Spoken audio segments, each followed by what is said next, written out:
الحمد لله وكفى وسلام على عباده الذين اصطفى أما بعد فأعوذ بالله من الشيطان الرجيم بسم الله الرحمن الرحيم اهدنا الصراط المستقيم صراط الذين أنعمت عليهم غير المغضوب عليهم ولا الضالين صدق الله مولانا العظيم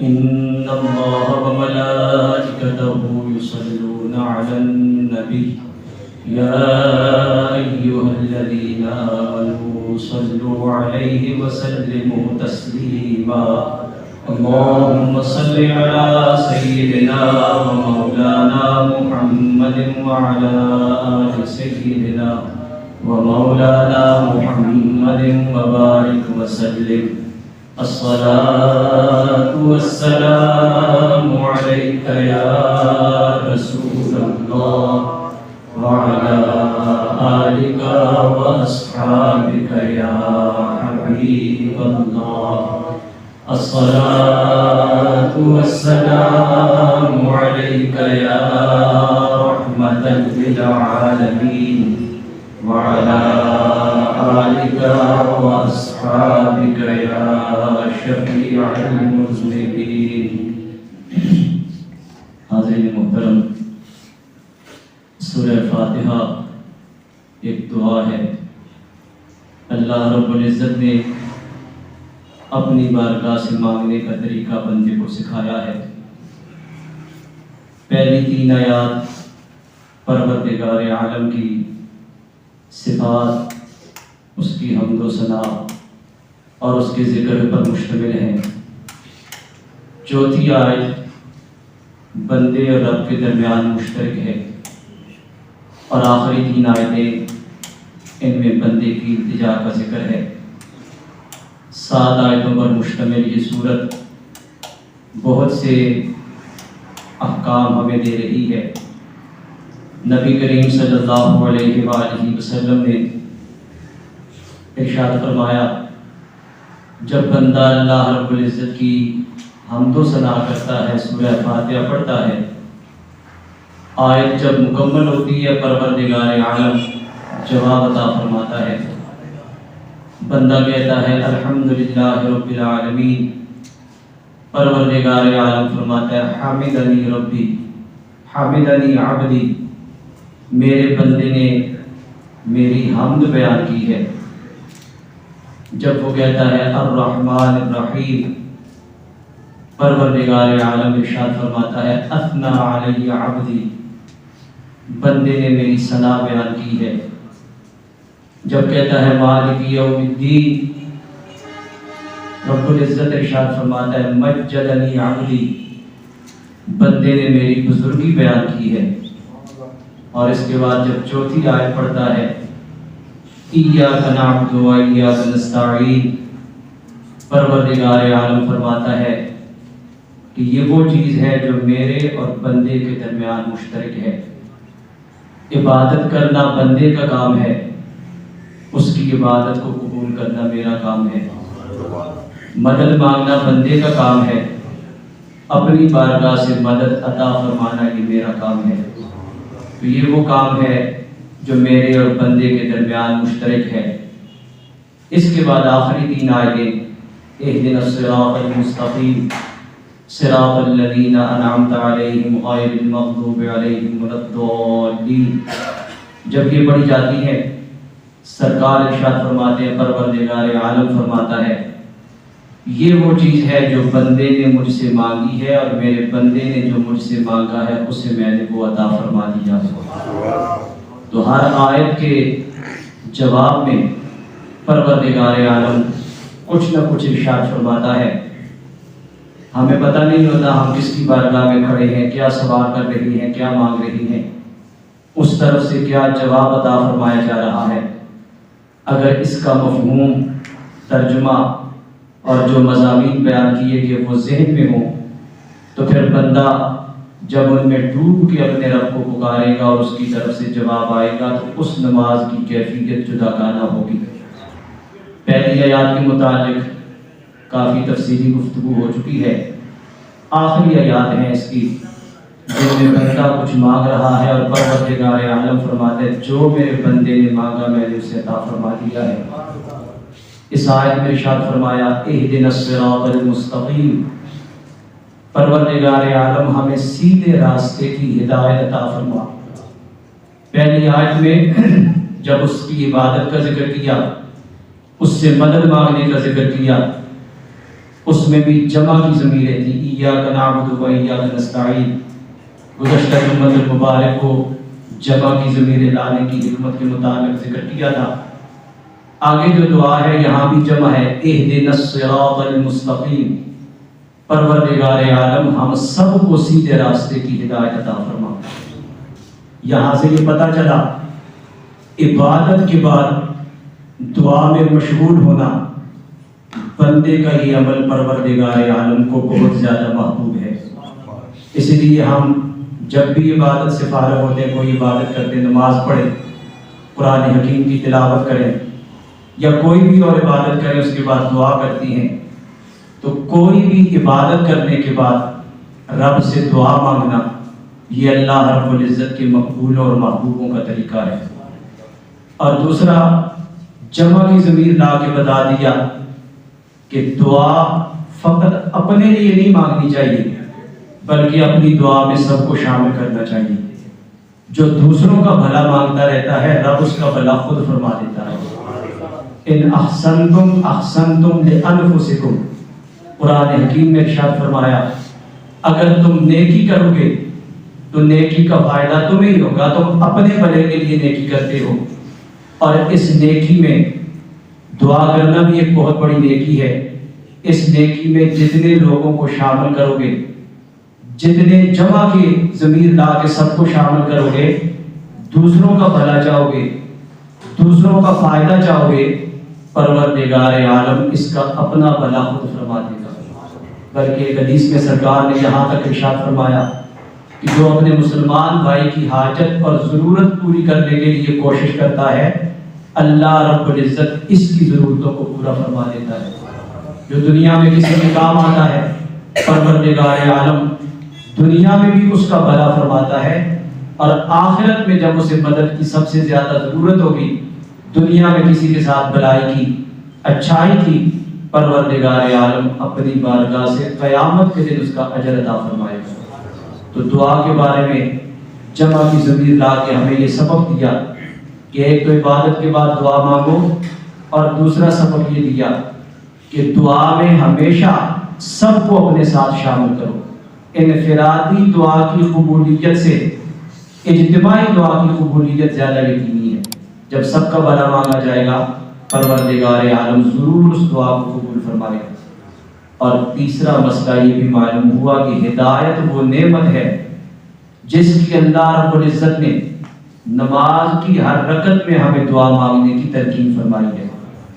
جب وہ نماز پڑھ رہا ہے، باوضو ہے، قبلہ رخ کھڑا ہے، ہاتھ باندھے ہوئے ہیں، اہدنا الصراط المستقیم پڑھ رہا ہے، تو ظاہر ہے وہ ہدایت کے راستے پہ چل رہا ہے۔ جب وہ راہ ہدایت پہ چل رہا ہے تو پھر یہ دعا کیوں مانگتا ہے؟ علماء تفسیر نے لکھا ہے کہ ہدایت کا ایک مطلب یہ ہے کہ پروردگار عالم سیدھے راستے کی ہدایت عطا فرما۔ جب وہ کھڑے ہو کے مانگ رہا ہے تو اس کا مطلب یہ ہے ہمیں اس ہدایت پر استقامت عطا فرما، ہمیشہ اس ہدایت پر ہمیں قائم رکھ۔ اور تیسرا یہ کہ مالک اس ہدایت میں اضافہ فرما، اس میں کبھی کمی نہ ہو۔ جس راستے پہ چلنے کی تو نے توفیق عطا فرمائی ہے، مجھے اس پہ استقامت بھی عطا فرما، اور جب تک زندہ رہوں پروردگار عالم مجھے اسی راستے پر چلتے رہنے کی توفیق بھی عطا فرما۔ نبی کریم صلی اللہ علیہ وآلہ وسلم کثرت کے ساتھ ایک دعا مانگا کرتے تھے، احادیث کی کتابوں میں آتی ہے، سرکار فرمایا کرتے تھے یا مقلب القلوب ثبت قلبی علی دینک، اے دلوں کو پھیرنے والے میرے دل کو اپنے دین پر ہمیشہ قائم رکھ۔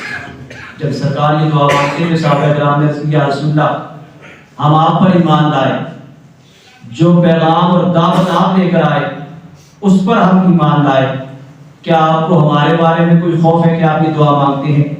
سرکار نے فرمایا ہاں، دل رحمان کی 2 انگلیوں کے درمیان ہے، جیسا اس کی شان کے لائق ہے۔ وہ ہاتھ ایسے نہیں رکھتا جیسے ہمارے ہیں، انگلیاں ایسی نہیں جیسی ہماری ہیں، جیسا اس کی شان کے لائق ہے۔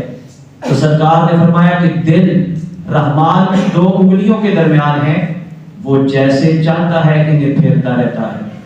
اس لیے میں یہ دعا مانگتا ہوں کہ مالک میرے دل کو ہمیشہ اپنے دین پر قائم رکھ، کبھی ایسا نہ ہو کہ دین سے پھر جائے، ہدایت سے پھر جائے۔ یہ تعلیم امت کے لیے ہے۔ سرکار تو رب کے محبوب ہیں، معصوم ہیں، اس چیز سے پاک ہیں، امت کو تعلیم دینے کے لیے یہ دعا مانگتے تھے تاکہ امتی بھی یہ دعا مانگتے رہیں کہ اے دلوں کو پھیرنے والے ہمارے دلوں کو اپنے دین پر قائم رکھ۔ اور قرآن حکیم میں اللہ رب العزت نے جن کو اہل عقل خود فرمایا، ان کی بھی ایک دعا کا ذکر کیا کہ عقل والے رب سے کیا دعا مانگتے ہیں؟ ربنا لا تزغ قلوبنا بعد إذ هديتنا وهب لنا من لدنك رحمة إنك أنت الوهاب۔ اے ہمیں ہدایت عطا فرمانے والے، ہمارے دلوں کو کبھی بھی ٹیڑھا نہ کرنا، توفیق ہدایت سے محروم نہ کرنا، وَهَبْ لَنَا مِن لَدُنْكَ رَحْمَةً، اور اپنی بارگاہ سے ہمیں رحمت عطا فرما، إِنَّكَ أَنْتَ الْوَهَّابُ، بے شک تو بہت زیادہ بے انداز عطا فرمانے والا ہے۔ تو اہل عقل کی یہ دعا کہ ہدایت عطا فرمانے کے بعد مالک ہمارے دلوں کو ٹیڑھا نہ کرنا، یہ دعا ہمیں سکھائی گئی ہے کہ ہدایت اتنی بڑی دولت ہے، اتنی بڑی نعمت ہے، پروردگار عالم نے نماز جیسی اہم عبادت میں ہر رکعت میں اس کو مانگنے کی ہمیں تلقین فرمائی ہے۔ اور پھر نبی کریم صلی اللہ علیہ وآلہ وسلم کا اسوہ حسنہ اور اہل عقل کی یہ دعا قرآن کے اندر لا کے بتا دیا کہ رب سے مانگنے کی جہاں اور بہت سی چیزیں ہیں، وہاں ایک بہت قیمتی دولت ہدایت کی بھی ہے کہ اللہ سے مانگتے رہو، اس میں اضافہ فرمائے اور اس پر استقامت عطا فرمائے۔ اہدنا الصراط المستقیم، پروردگار عالم ہمیں سیدھے راستے کی ہدایت عطا فرما۔ اب وہ سیدھا راستہ کون سا ہے؟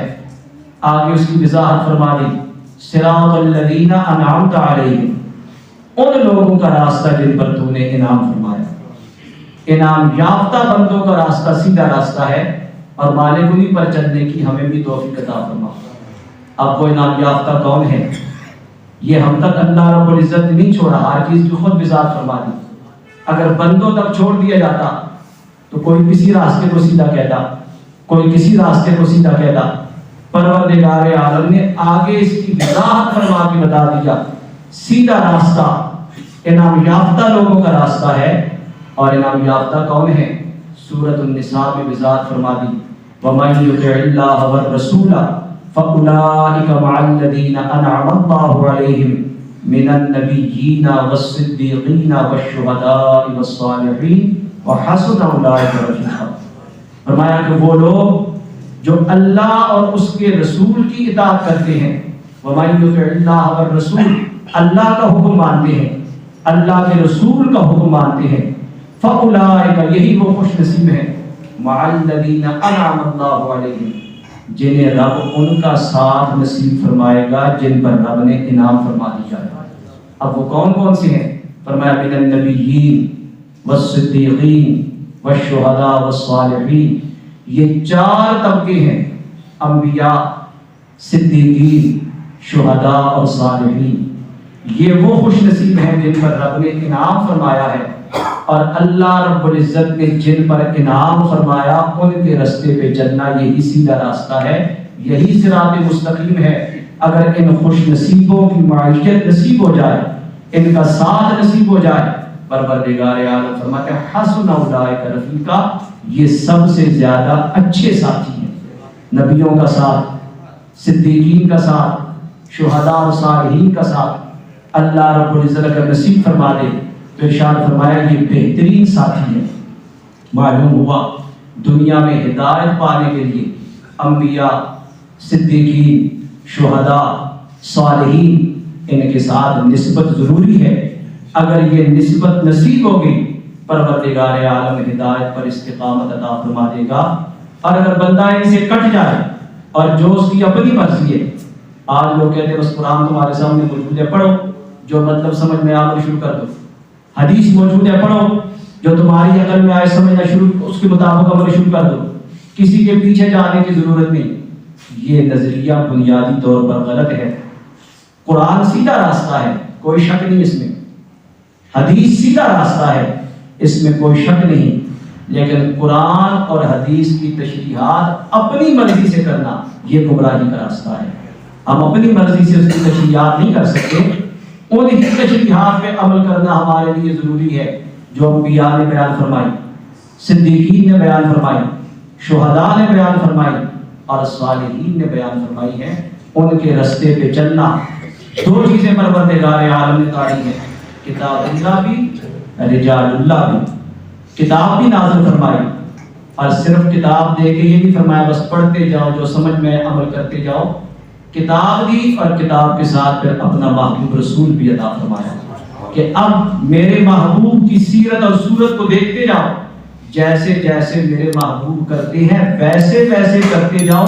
ان کی اداؤں کو اختیار کرتے جاؤ. رب تمہیں بھی اپنا محبوب بنا دے. نعرہ تکبیر، اللہ اکبر، نعرہ رسالت، یا رسول اللہ، محبت نبی. اور پروردگار عالم نے پھر اپنے محبوب کے صحبت کے لیے جن خوش نصیبوں کو چنا وہ صدیقین، شہداء، صالحین، جنہوں نے ان کو دیکھ کے ان سے دین سیکھا اور پھر آگے وہ دین ہمارے سامنے پیش کیا. ہمیں یہ بتایا کہ اب تم ان کے پیچھے پیچھے چلتے جاؤ، ان کے پیچھے پیچھے چلتے جاؤ گے، راہ ہدایت پہ قائم رہو گے. اور اگر ان کا ساتھ نصیب ہو گیا پروردگار عالم دنیا میں بھی، قبر میں بھی، آخرت میں بھی تمہیں ان خوش نصیبوں میں شامل فرما دے گا جن پر رب نے انعام فرمایا ہے. صراط الذین انعمت علیہم، ان کا راستہ نصیب فرما جن پر تو نے انعام فرمایا. غیر المغضوب علیہم ولا الضالین، ان کا نہیں جن پر غضب ہوا اور جو بھٹکے ہوئے تھے. یہاں ایک بات بڑی قابل غور ہے. پہلی آیت میں جب انعام کا ذکر کیا فرمایا ان کا راستہ عطا فرما جن پر تو نے انعام فرمایا، اور آگے یہ نہیں فرمایا کہ ان کے راستے سے بچا جن پر تو نے غضب کیا، یہ نہیں فرمایا، بلکہ فرمایا غیر المغضوب علیہم، ان کا نہیں جن پر غضب ہوا. ہمارے علماء تفسیر نے یہاں پر ایک بڑا پیارا نقطہ لکھا ہے. فرماتے چاہیے تو یہ تھا جس صراط اور سباق میں کلام چل رہا ہے، چاہیے تو یہ تھا کہ آگے بھی ہوتا جیسے صراط الذین انعمت علیہم، راستہ ان کا جن پر تو نے انعام فرمایا، تو آگے بھی ہونا چاہیے تھا الذین اغضبت علیہم، ان کے راستے پہ نہ چلا جن پر تیرا غضب ہوا. یہ نہیں فرمایا. آگے کلام کی ترتیب کو بدل دیا گیا. فرمایا غیر المغضوب علیہم ولا الضالین، نہ ان کا جن پر غضب ہوا. اعلیٰ حضرت خالد بریلوی نے جس کا ترجمہ کیا وہ یہی ہے. یہ نہیں فرمایا کہ ان کا جن پر تیرا غضب ہوا، یہ نہیں فرمایا، بلکہ فرمایا نہ ان کا جن پر غضب ہوا. ہمارے علماء نے لکھا ہے ایک ادب سکھایا گیا بارگاہ الوہیت کا. وہ ادب یہ ہے اچھی چیز کی نسبت ذات باری تعالیٰ کی طرف کرو، اور جو اچھی نہیں ہے اس کی نسبت اللہ رب العزت کی ذات کی طرف نہ کرو. یہ سوء ادب ہے. انعام بھی وہی فرماتا ہے، غضب بھی اسی نے فرمایا ہے، سب کچھ اسی کی طرف سے ہوتا ہے. قل کل من عند اللہ، پروردگار عالم قرآن حکیم میں فرماتے ہیں جو بھی ہوتا ہے اس کی بارگاہ سے ہوتا ہے. لیکن ہمیں یہ ادب سکھایا گیا کہ جب بھی ذات باری تعالیٰ کی طرف نسبت کرنی ہو تو عیب کی نسبت نہ کرو، جو اچھی چیز ہے اس کی نسبت کرو. قرآن حکیم میں فرماتا ہے کہ اللہ رب العزت خالق ہے، ہر شے کا وہ خالق ہے، ہر چیز کو اس نے پیدا کیا. لیکن اب مخلوق میں ایسی چیزوں کی نسبت اس کی طرف نہ کرو جن کو ہم گھٹیا سمجھتے ہیں. اسے اگر کہنا ہے تو یہ کہو رب وہ خالق ہے جس نے محمد مصطفیٰ صلی اللہ علیہ وآلہ وسلم کو پیدا فرمایا، انبیاء اور رسول کو پیدا فرمایا. اس کی شان و عظمت کو بیان کرو. مخلوق میں سے ادنا اور گھٹیا مخلوق کا ذکر کر کے اس کے خالق ہونے کا ذکر نہ کرو. یہ سوء ادب پایا جاتا ہے. انعام بھی وہی فرماتا ہے، غضب بھی اسی کی طرف سے ہے. لیکن حکم یہ دیا کہ جب انعام کا ذکر ہو تو ذات باری تعالیٰ کی طرف کرو اور غضب اس کی نسبت نہ کرو. سوء ادب پایا جاتا ہے. رب کے مقبولوں کا طریقہ یہی ہے. حضرت ابراہیم علیہ السلام کی دعائیں آپ نے بارہا پڑھی ہیں. وَإِذَا مَرِضْتُ فَهُوَ يَشْفِينِ، فرمایا جب میں بیمار ہوتا ہوں وہ شفا عطا فرماتا ہے۔ بیماری بھی اسی کی طرف سے ہے، شفا بھی اسی کی طرف سے ہے، لیکن یہ نہیں فرمایا کہ جب وہ مجھے بیمار کرتا ہے تو وہ مجھے شفا عطا فرماتا ہے۔ بیماری کی نسبت اپنی طرف، شفا کی نسبت ذات باری تعالیٰ کی طرف۔ اذا مرضت، بیمار میں ہوتا ہوں، فهو یشفین، شفا میرا رب مجھے عطا فرماتا ہے۔ قرآن حکیم نے اس مضمون کو کئی مقامات پہ بڑی تفصیل کے ساتھ بیان کیا، اور سورہ فاتحہ میں جو آداب ہمیں سکھائے گئے ان میں ایک ادب یہ بھی سکھایا گیا کہ ذات باری تعالیٰ کی طرف اچھی چیز کی نسبت کرو، اور جو چیز اچھی نہیں اس کی نسبت نہ کرو۔ اگر آپ نے نماز پڑھنے کی توفیق عطا فرمائی، کوئی پوچھے نماز پڑھی ہے، کہو ہاں اللہ نے توفیق عطا فرمائی، پڑھی ہے۔ مسجد کے لیے کچھ دینے کی توفیق عطا فرمائے، چندہ دیا، ہم نے توفیق عطا فرمائی، دیا ہے۔ اور اگر کوئی نہیں پڑھتا، نادان لوگ، ان سے پوچھو نماز نہیں پڑھی، کہتے توفیق ہی نہیں دی رب نے، کیسے پڑھوں؟ یہ نادانی ہے۔ یہ نہ کہو رب نے توفیق نہیں دی، بلکہ کہو یہ میری سستی ہے، میری کوتاہی ہے، میری غلطی ہے کہ میں اس کی بارگاہ میں نہیں گیا۔ اس کی طرف نسبت نہ کرو، اس کی طرف نسبت کرنی تو اچھائی کی کرو، جو چیز اچھی نہیں اس کی نسبت ذات باری تعالیٰ کی طرف نہ کرو، ہمیشہ اچھائی کی نسبت اللہ رب العزت کی ذات کی طرف کرو۔ حضرت آدم علیہ السلام سے بھی سہون ایک خطا ہو گئی تھی، پروردگار عالم نے جب پوچھا کہ جس درخت کے پاس جانے سے منع کیا تھا کیوں گئے، تو انہوں نے یہ نہیں فرمایا کہ رب اے پروردگار عالم تو مجھے بچا لیتا یا تو نہیں مجھے اس کی طرف بھیج دیا، نہیں فرمایا، بلکہ جب رب نے یہ پوچھا انہوں نے فرمایا ربنا ظلمنا انفسنا، ہماری زیادتی، ہم سے زیادتی ہوئی، شیطان سے بھی غلطی ہوئی۔ جب رب نے اس سے پوچھا، اس نے فوراً اس کی طرف نسبت دی، اس نے کہا اغویتنی، تو نے مجھے گمراہ کیا۔ آدم علیہ السلام نے یہ کہا کہ رب میری زیادتی، ہماری زیادتی، ہم سے لغزش ہو گئی۔ پروردگار عالم نے توبہ کی توفیق بھی عطا فرمائی، درجات کی بلندی بھی عطا فرمائی۔ اور جب شیطان نے یہ کہا کہ اغویتنی، تو نے مجھے گمراہ کیا، پروردگار عالم نے ہمیشہ کے لیے جہنمی بھی بنا دیا اور جہنم کے گڑھ میں داخل بھی کر دیا۔ تو یہ بتا دیا کہ اللہ رب العزت کی طرف ہمیشہ اچھائی کی نسبت کرنی چاہیے، جو چیز اچھی نہیں ہے سوء ادب ہے اس کی نسبت پروردگار عالم کی ذات کی طرف کرنا۔ سورہ فاتحہ نے جہاں میں کچھ اور تعلیمات دی ہیں، ایک تعلیم یہ بھی دی ہے ان لوگوں کے راستے پہ چلا جن پر تو نے انعام فرمایا، اور ان کے راستے پہ نہ چلا جن پر غضب ہوا، وَلَضَّالِّينَ، اور گمراہوں کے راستے پہ نہ چلا۔ حدیث شریف میں سرکار نے فرمایا جن پر غضب ہوا ان سے مراد یہودی ہیں، اور جو گمراہ ہیں بٹے ہوئے ان سے مراد عیسائی ہیں۔ مطلب کیا؟ نہ ہمیں یہودیوں کے راستے پہ چلا نہ عیسائیوں کے راستے پہ چلا، ان پہ غضب ہوا ہے، یہ بھٹکے ہوئے ہیں۔ یہ تعلیم دے کے ہمیں بتا دیا دنیا میں مسلمان یہودیوں اور عیسائیوں کا فیشن بھی اختیار نہ کریں، یہودیوں اور عیسائیوں کے رسم و رواج بھی اختیار نہ کریں، اپنی سیرت میں، اپنی صورت میں، اپنے کردار میں، اپنے اعمال میں اپنے آپ کو ان سے جدا رکھے، اس لیے کہ رب نے اسے اپنے محبوب کا امتی ہونے کا شرف عطا فرمایا ہے۔ ان کے رسم و رواج میں رنگ جانا، ان کے طور طریقوں کو اختیار کرنا، یہ بلندی سے پستی کی طرف آنے کی علامت ہے، اور محبوب کی اداؤں کو اختیار کر لینا یہ پستی سے بلندی کی طرف جانے کی علامت ہے۔ تو رب نے تو ہمیں بلندیاں عطا فرمائی ہیں، اور ہم کتنے بھولے بالے ہیں، دیکھا دیکھی، وضاحت، سیرت، صورت، اعمال، مشابہت ان لوگوں کی اختیار کرتے ہیں جن پر رب کا غضب ہوا اور جو رب کی بارگاہ سے دھتکارے ہوئے ہیں۔ ابھی 25 دسمبر گزرا ہے، ہمارے یہاں بھی جہاں عیسائی رہتے ہیں تو کتنے مسلمان کو مبارکباد دے رہے ہیں، ان کے تہواروں میں شرکت کر رہے ہیں، حالانکہ اسلام نے تو بڑی سختی کے ساتھ منع کیا کہ جو عقیدہ ہے ہی کفریہ، ہے ہی شرکیہ، ان کے ساتھ جا کے شامل ہونا، مبارکبادیں دینا ان کی تہواروں کی، یہ تو اپنے ایمان سے اپنے آپ کو فارغ کرنے والی بات ہے۔ ابھی 2022 کا آخری جمعہ ہے، 2023 شروع ہونے والا ہے۔ نیو ایئر نائٹ کے نام پہ جو طوفان بدتمیزی پوری دنیا میں برپا ہوتا ہے، اکثر اس کے موجب یہودی اور عیسائی ہیں۔ شرابیں پی جاتی ہیں، شور شرابہ کیا جاتا ہے، دل کھول کے وقت اور دولت کو برباد کیا جاتا ہے، آتش بازی کی جاتی ہے۔ ٹھیک رات کے 12 بجے وہ طوفان بدتمیزی برپا ہوتا ہے پوری دنیا میں کہ الامان والحفیظ، اور ان کی دیکھا دیکھی مسلمان بھی وہی کچھ کر رہے ہیں۔ حالانکہ یہ تو ہمارے لیے عبرت ہے، یہ خوشی منانے کا وقت نہیں، یہ تو اپنی زندگی کا 1 سال کم ہونے پہ اللہ سے توبہ کرنے کا وقت ہے، استغفار کا وقت ہے کہ ہماری زندگی کا 1 سال اور کم ہو گیا، ہم موت کے اور قریب ہو گئے ہیں، اور رب سے مانگنا ہے کہ مالک جو گزشتہ سالوں میں کوتاہیاں ہوئی معاف فرما، آئندہ ہمیں اپنی اصلاح کرنے کی توفیق عطا فرما۔ اور ہم یہ سمجھتے ہیں بس نیا سال شروع ہوا جو مرضی ہے کرتے رہو، نیا سال شروع ہوا تو عبادت میں آگے بڑھنے کی کوشش کرو، صدقات و خیرات میں آگے بڑھنے کی کوشش کرو، استغفار میں آگے بڑھنے کی کوشش کرو، گزشتہ سال جو کمیاں نیکیوں میں رہ گئی ان کو پورا کرنے کی کوشش کرو، جو گناہوں کے انبار ہیں اپنے گناہوں کو یاد کر کے اپنے رب سے توفیق مانگو، مالک سے بخشش، اس سے استغفار کرو، بخشش مانگو، ہدایت کی توفیق مانگو، یہ کام کرو۔ یہ طریقہ کس نے سکھایا ہے کہ رات کو انتظار کرتے رہو جب سوئی پہ سوئی چڑھے تو اس کے بعد وہ شیطانی حرکات کرو کہ اللہ رب العزت کے غضب کو مزید دعوت دی جائے۔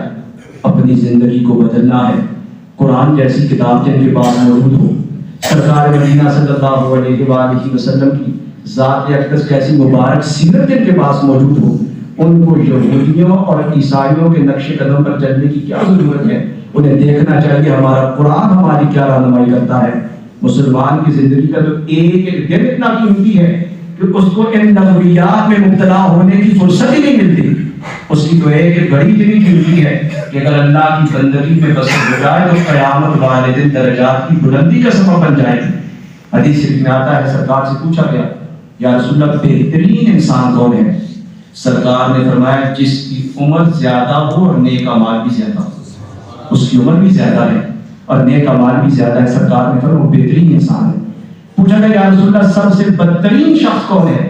فرمایا جس کی عمر بھی زیادہ ہو اور جس کی برائیاں بھی زیادہ ہو۔ عمر بھی زیادہ ہے اور برائیاں بھی زیادہ ہیں، ہمیں اپنا جائزہ لینا چاہیے۔ وقت گزرنے کے ساتھ ساتھ نیکیوں میں اضافہ ہو رہا ہے یا گناہوں میں اضافہ ہو رہا ہے؟ اگر نیکیوں میں اضافہ ہو رہا ہے خوش نصیب ہے وہ شخص، رب کے محبوب سے بہترین انسان فرما رہے ہیں، اور اگر وقت گزرنے کے ساتھ ساتھ گناہوں میں اضافہ ہو رہا ہے بڑا ہی بدقسمت ہے، بڑا ہی بد نصیب ہے وہ شخص رب کے محبوب جس کے بارے میں فرماتے ہیں کہ اس کی عمر بھی بڑھ رہی ہے اور اس کے گناہ بھی بڑھتے چلے جا رہے ہیں۔ ہمیں دیکھنا چاہیے مسجدوں میں حاضری کتنی ہے، نمازوں میں کتنی توفیق ملتی ہے، نیکی کی طرف ہم کتنی رغبت اور شوق کے ساتھ چاہتے ہیں، گناہوں کی طرف ہم کتنی رغبت کے ساتھ چاہتے ہیں۔ ہماری تنہائیاں پاک ہے کہ نہیں، ہماری محفلیں اور مجلسیں پاک ہیں کہ نہیں؟ اپنا جائزہ لینا چاہیے۔ جو دنیا میں اپنا حساب کرتا رہتا ہے آخرت کے حساب میں آسانی ہو جاتی ہے، اور جو دنیا میں خواب غفلت میں مبتلا رہتا ہے آخرت کا حساب میں بڑا سخت ہے۔ اللہ رب العزت فکر آخرت نصیب فرمائے۔ سورہ فاتحہ والضالین یہاں پہ مکمل ہوگی۔ یا ایک مسئلہ بھی عرض کرتا چلا جاؤں، ہمارے اکثر لوگ غیر المغضوب علیہم ولا الضالین پڑھ دیتے ہیں، تو یاد رکھیے ضاد ایک عربی کا حرف ہے۔ اعلیٰ حضرت فاضل بریلوی رحمۃ اللہ تعالیٰ علیہ فتح بر اس میں لکھا ہے کہ ضاد اور ضا دو جدا جدا حروف ہیں، ان کو جان بوجھ کے ایک کی جگہ دوسرا پڑھنا، ضا کی جگہ ضاد پڑھ دینا، ضاد کی جگہ ضا پڑھ دینا یا دال زا پڑھ دینا، فرماتے یہ حرام قطعی ہے، اللہ رب العزت پہ افترا ہے، اور قرآن حکیم کی تحریف لفظی ہے کہ رب نے ایک حرف نہیں اتارا اور کوئی اپنی طرف سے بڑھا کے پڑھ رہا ہے۔ ہمارے یہاں تو اس کو مذہبی فرقہ واریت کا غلام دے دیا جاتا ہے۔ یاد رکھیے قرآن حکیم کا ہر حرف ہر لفظ دوسرے سے جدا ہے۔ پڑھتے ہوئے ہم نے یہ دیکھنا ہے کہ اہل زبان کیسے پڑھتی ہیں۔ اگر اردو کے کسی لفظ کی ادائیگی میں شبہ ہو جائے تو بر صغیر پاک و ہند والوں کی طرف دیکھا جائے گا کہ کیسے ادا کرتی ہے۔ انگریزی کے کسی لفظ کی ادائیگی میں شبہ ہو تو جن علاقوں میں انگریزی بولی جاتی ہے یورپ وغیرہ میں دیکھا جائے گا وہ کیسے بولتے ہیں۔ اسی طرح عربی کا اگر کوئی حرف ہے اس کی ادائیگی میں اگر شبہ پڑ جائے تو دیکھا جائے گا اہل زبان کیسے ادا کرتی ہے۔ اہل زبان سعودی عرب میں دیکھ لیں، مصر میں دیکھ لیں، دنیا کے بہترین قاری جہاں پائے جاتے ہیں ان کو آپ دیکھ لیں، وہ سارے کے سارے دعات کو دعا ہی پڑھتے ہیں۔ انہوں نے کبھی بھی غیر المغضوب علیہم ولا الضالین نہیں پڑھا، ہمیشہ غیر المغضوب علیہم ولا الضالین کر کے پڑھا ہے۔ تو درست لفظ وہی ہے جو اہل عرب ادا کرتے ہیں، اور سرکار نے فرمایا بھی ہے اقرأوا القرآن بلحون العرب واصواتها، قرآن کو عربوں کے لہجوں اور ان کی آوازوں میں پڑھو. اپنی طرف سے کسی لفظ کو بگاڑ کے یا کسی لفظ کا اضافہ کر کے کمی بیشی کر کے پڑھنا، یہ قرآن حکیم کے امام اہل سنت کے فرمان کے مطابق تحریف لفظی ہوگی. اللہ رب العزت کی ذات پہ اختلاف ہوگا. اس کو مذہبی فرقہ وارانہ رنگ نہیں دینا، بلکہ حقیقت کے آئینے میں دیکھنا ہے کہ دعا ایک الگ حرف ہے، ضا ایک الگ حرف ہے. دعا پڑھنے والے بھی دال کے ساتھ ملا کے نہیں پڑھ سکتے. اگر دال کے ساتھ ملا کے پڑھیں گے یہ بھی غلطی ہے، اور دوسری طرح ضا کے ساتھ دال زا کے ساتھ ملا کے پڑھنا یہ بھی بہت بڑی غلطی ہے. تو اہل عرب کیسے پڑھتے ہیں؟ وہ ہمیشہ اس کو دعا پر کر کے، بلکہ وہ جب دیکھیں انگریزی میں بھی ریاض دار الحکومت ہے، ہم ریاض کہتے ہیں، وہ انگریزی میں لکھتے ہیں تو زیڈ کے ساتھ نہیں لکھتے بلکہ ٹی کے ساتھ لکھتے ہیں. تو اس کا مطلب ہے وہ اس کو پر کر کے پڑھتے ہیں، موٹا کر کے پڑھتے ہیں. تو دعا کا جو مخرج ہے وہ بھی پر، زبان کی کروٹ بائیں طرف اوپر کی داڑھوں کی جڑوں سے لگائیں. کوشش کرتے رہیں، درست ہو جائے گا. درست پڑھنا ہے. اور آخری مسئلہ آمین کے متعلق عرض کر کے یہ سورت کا یہاں پہ اختتام ہو جائے گا. اس کے بعد انشاءاللہ بقیہ مسائل آئندہ عرض کریں گے. جب بھی سورہ فاتحہ پڑھی جائے نماز میں یا بیرون نماز، اس کے بعد وَلَضَّالِّينَ کے بعد آمین کہنا ہے. آمین قرآن حکیم کا کلمہ نہیں، لیکن سرکار نے فرمایا آمین کا مطلب ہے یا اللہ جو دعائیں ہم نے تجھ سے مانگی ہے انہیں قبول فرما، ایسا ہی کر جیسا ہم نے مانگا ہے. اور جب بھی آمین کہی جائے گی، سرکار مدینہ صلی اللہ علیہ وآلہ وسلم کی وہ حدیث پہلے میں نے سنائی تھی، نماز میں فقہ حنفی کے مطابق آہستہ آمین کہی جاتی ہے. سرکار نے فرمایا امام وَلَضَّالِّينَ کہے، وہ بھی آمین کہتا ہے، تم بھی آمین کہو. فرشتے بھی آمین کہتے ہیں. جس کی آمین فرشتوں کی آمین کے ساتھ مل جائے رب اس کے پہلے گناہوں کو معاف فرما دیتا ہے. تو آمین ویسے بھی کہنی ہے، اگر نماز کے اندر پڑھی جائے تو کہنی ہے، نماز کے بعد بھی سورہ فاتحہ پڑھی جائے آخر میں آمین کہنی ہے، اس لیے کہ رب سے بہت سی دعائیں مانگی ہیں. اور احناف کے مسلک کے مطابق نماز میں آمین آہستہ کہنی ہے. یہاں سورہ فاتحہ مکمل ہوگی. آگے کچھ قرات، رکوع اور سجدے کے مسائل ہیں، آئندہ جمعہ مبارک انشاءاللہ ان کے مطابق عرض کریں گے. پروردگار عالم جو کچھ بیان ہوا اس پر کرنے کی توفیق عطا فرمائے.